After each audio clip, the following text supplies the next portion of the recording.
Magandang araw, klase. Bago kayo po, damputin muna natin yung mga nakakalat dito sa loob ng silid-aralan. Maaari na kayong umupo. Kahapon, meron tayong pinag-aralan. Ano nga ulit yun? Tama, mahusay. Ito ay iba't ibang uri ng kulay.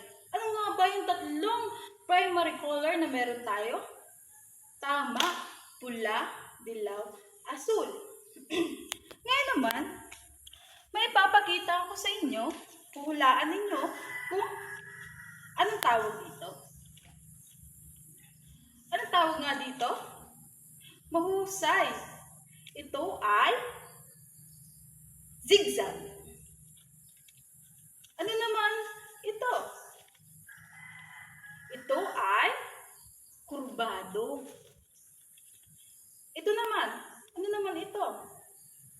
Tama, mahusay. Ito ay linyang tuwid. Ito naman, mahusay, spiral. Ngayong araw, pag-aaralan natin ay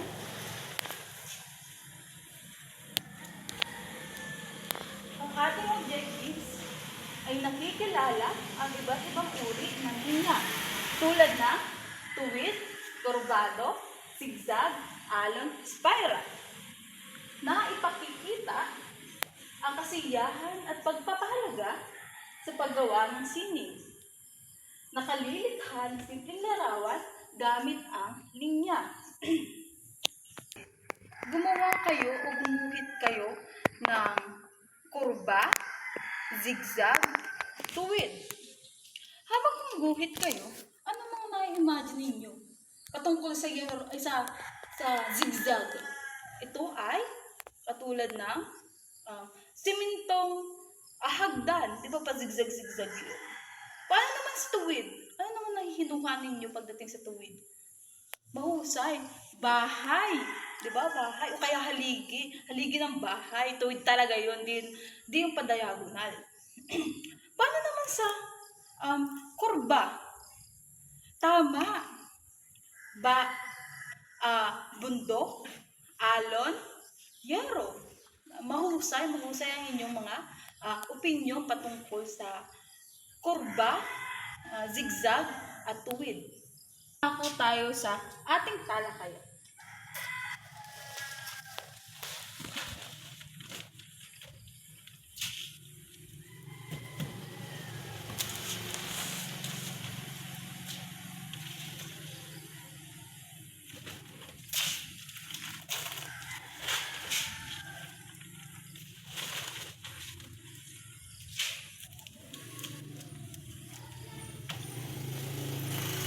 Pagkilala sa linya. Ano nga ba ang linya? Ang linya ay isang walang katapusang daanan na binubuo ng napakaraming tuldok na sumusunod. Tuwid o kurba, may direksyon, maaaring manipis, makapal, putol-putol, o tuloy-tuloy. Sa tunay na geometry, ang linya ay walang simula at walang dulo. Ano nga ba ang uri ng linya? Ang unang uri ng linya ay tuwid na linya. Hindi kumukurba. Siyempre, tuwid nga, hindi siya kumukurba. Ano ang halimbawa ng tuwid? Tuwid na linya. Gilid ng mesa. Gilid ng ruler. Ano pa klase ang inyong naiisip? Mahusay, haligi. Ano pa? Bahay. Ano pa? Puno, poste. Mahusay. Sunod naman, kurba na linya.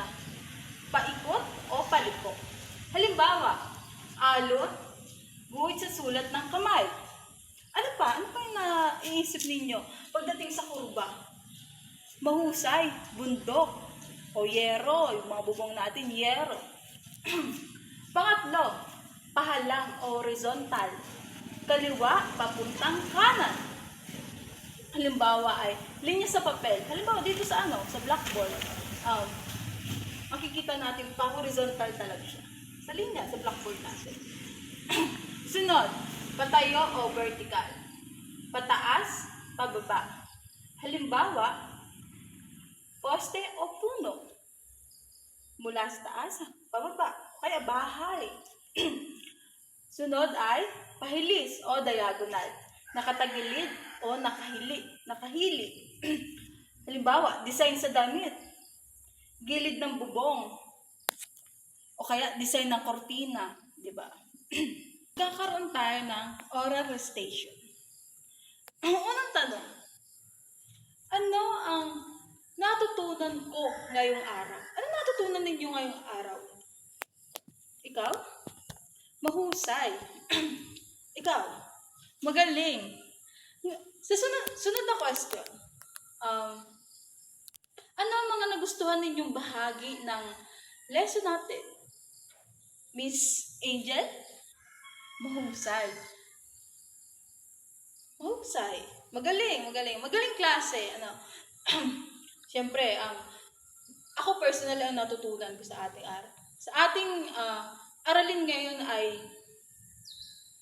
ang guhit na linya ay nakakatulong sa atin pang habang buhay. Nakakatulong sa ating pang araw-araw. Ang nagustuhan kong bahagi ay yung pinag-drawing ko kayo ng zigzag, tuwid, ng korba. Tapos anong na-feel ninyo sa pag-drawing nyo?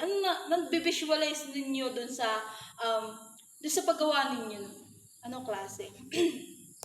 Ano nga bang aktibidad na gagawin natin mismo sa loob ng ating klase? Ito ay tinatawag na name it o kaya hanapin mo ako. Naghahanap